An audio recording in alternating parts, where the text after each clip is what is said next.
Hello friends, अभी हाल ही में एक वैकेंसी आई है, जैसा कि आपको देखा होगा। तो जो वैकेंसी आई है वो एसबीआई में वैकेंसी आई है। एसबीआई में जो वैकेंसी है वो किस पोस्ट पे है ये जान लेते हैं। उसके बारे में जानेंगे क्या सिलेबस है, कब से फॉर्म ऑनलाइन हो रहे हैं, कब इसका एग्जाम है, क्या सिलेबस वगैरह है, सारी डिटेल जानते हैं। तो जो वैकेंसी आई है ये वैकेंसी सीबीओ ऑफिसर की आई है। सीबीओ, ठीक है। सीबीओ मतलब होता है सर्किल बेस्ड ऑफिसर, ठीक है। ये जो वैकेंसी है इसके फॉर्म जो अप्लाई हो रहे हैं वो 22/10 से अप्लाई हो रहे हैं, ठीक है। और 12 दिसंबर 2023 तक ये अप्लाई होंगे। और ये एडमिट कार्ड आएंगे आपके जनवरी में आएंगे टेंटेटिव, ठीक है। और 24 और ऑनलाइन एग्जाम टेंटेटिव है, लेकिन जनवरी में होने के चांस हैं, ठीक है। चलिए आगे जान लेते हैं। ये एग्जाम होगा 3 टर्म में होगा। ऑनलाइन टेस्ट, फिर स्क्रीनिंग होगी, फिर उसके बाद इंटरव्यू होगा, ठीक। चलिए तो ये टोटल वैकेंसी है। टोटल वैकेंसी कितनी है जान लेते हैं।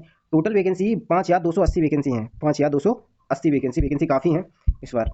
चलिए अब जान लेते हैं एलिजिबिलिटी क्या है। एलिजिबिलिटी जिसमें दे रखी है ग्रेजुएशन हो आपके पास किसी भी स्ट्रीम में। और एक चीज़, जो एपीआर हैं, जो मतलब फाइनल, बट उनका जो है कि इसका रिजल्ट आने से पहले, एग्जाम तक, इस एग्जाम से पहले क्या होना चाहिए, आपकी मार्कशीट आ जानी चाहिए। तो वो जो एपीआर हैं जिनका एग्जाम हो चुका है या हो रहा है, उनकी मार्कशीट नहीं आई है, लेकिन एग्जाम से पहले आपकी आ जाना चाहिए रिजल्ट, ठीक है। तो वो अप्लाई कर सकते हैं। एज लिमिट क्या है, एज लिमिट के बारे में जान लेते हैं। तो जो एज लिमिट दे रखी है वो आपकी दे रखी है 21 साल से 30 साल तक। यानी कि 1 नवंबर 1993 से 31 अक्टूबर 2002 तक जिनका जन्म है वो फॉर्म अप्लाई कर सकते हैं। चलिए आगे जान लेते हैं। आगे सिलेबस वगैरह के बारे में जानेंगे। चलिए आगे चलते हैं। देखिए सिलेक्शन प्रोसेस क्या है इसका और सिलेबस क्या है वो जान लेते हैं। तो सिलेक्शन प्रोसेस जान लेते हैं कि ऑनलाइन टेस्ट होगा। जो ऑनलाइन टेस्ट होगा वो ऑब्जेक्टिव होगा। कैसा होगा? ऑब्जेक्टिव होगा, कंप्यूटर होगा टेस्ट, ठीक। 120 क्वेश्चन होंगे उसमें। फिर उसके बाद डिस्क्रिप्टिव टेस्ट होगा। डिस्क्रिप्टिव टेस्ट में 50 मार्क्स का होगा डिस्क्रिप्टिव टेस्ट। फिर descriptive test will be conclusion of the objective test and candidate will have to type their descriptive test answer on the computer, ठीक है। तो इसके बाद क्या होगा, आपका ऑब्जेक्टिव होगा। ऑब्जेक्टिव टेस्ट 2 घंटे का होगा। 4 सेक्शन होंगे, इसमें 120 मार्क्स के होंगे। चलिए आगे जान लेते हैं सिलेबस क्या है।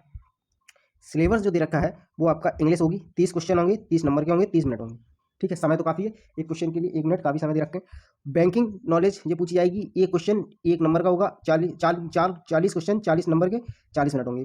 जनरल अवेयरनेस आपसे पूछी जाएगी। जनरल अवेयरनेस जो पूछी जाएगी वो आपकी 30 क्वेश्चन होंगे। कितने क्वेश्चन होंगे? 30 क्वेश्चन होंगे, 30 नंबर के होंगे, 30 मिनट होंगे। इसके बाद आपसे पूछा जाएगा कंप्यूटर एप्टीट्यूड। 20 क्वेश्चन 20 मार्क्स के, 20 मिनट। तो यानी 120 क्वेश्चन 120 मार्क्स के, 2 घंटे का टाइम होगा। ये आपसे पूछा जाना है। फिर इसके बाद आएगा आपका डिस्क्रिप्टिव। डिस्क्रिप्टिव जो आपसे पूछा जाता है वो आपका डिस्क्रिप्टिव जो पूछा जाएगा वो 30 मिनट का समय दिया जाएगा। कितना समय दिया जाएगा उसमें? 30 मिनट का समय दिया जाएगा। इंग्लिश लैंग्वेज में होगा। लेटर आपको लिखना होगा, लेटर राइटिंग या ऐसे, with 2 question for total 50 marks, ठीक है। कितने मार्क्स के होंगे? 50 मार्क्स का होगा। चलिए तो ये आपका क्या होगा, डिस्क्रिप्टिव का। फिर इसके बाद जान लेते हैं फीस वगैरह क्या है। जनरल ईडब्ल्यूएस ओबीसी की जो फीस है वो 750 रुपये। एससी एसटी और पीडब्ल्यूबीडी यानी जो ऑर्थोपैराडिक्स है उनकी फीस जो होगी वो होगी निल, ठीक है। चलिए पीडब्ल्यूबीडी की जो फीस है वो निल रहेगी। इंटरव्यू के बारे में जान लेते हैं। इंटरव्यू कैसा क्या रहेगा। तो यानी 50 मार्क्स का क्या होगा, आपका इंटरव्यू होगा, जिसमें क्या होगा, स्कोरिंग मिनिमम क्वालिफाइंग मार्क्स, यानी आपका मिनिमम क्वालिफाइंग मार्क्स आपको क्या गेन करने होंगे, ठीक है। ये डिसाइड करेगा कितने क्वालिफाइंग मार्क्स होंगे, वो बैंक डिसाइड करेगी। अभी इन्होंने डिसाइड नहीं किया कि कितने मार्क्स क्या है इंटरव्यू में क्वालिफाई करने हैं, ठीक। तो ये आपका वैकेंसी अच्छी है, जैसा कि आप देख पा रहे होंगे, सर्कल बेस्ड ऑफिसर, ठीक। चलिए मिलते हैं नेक्स्ट वीडियो में नेक्स्ट टॉपिक के साथ। Thanks for watching, bye bye.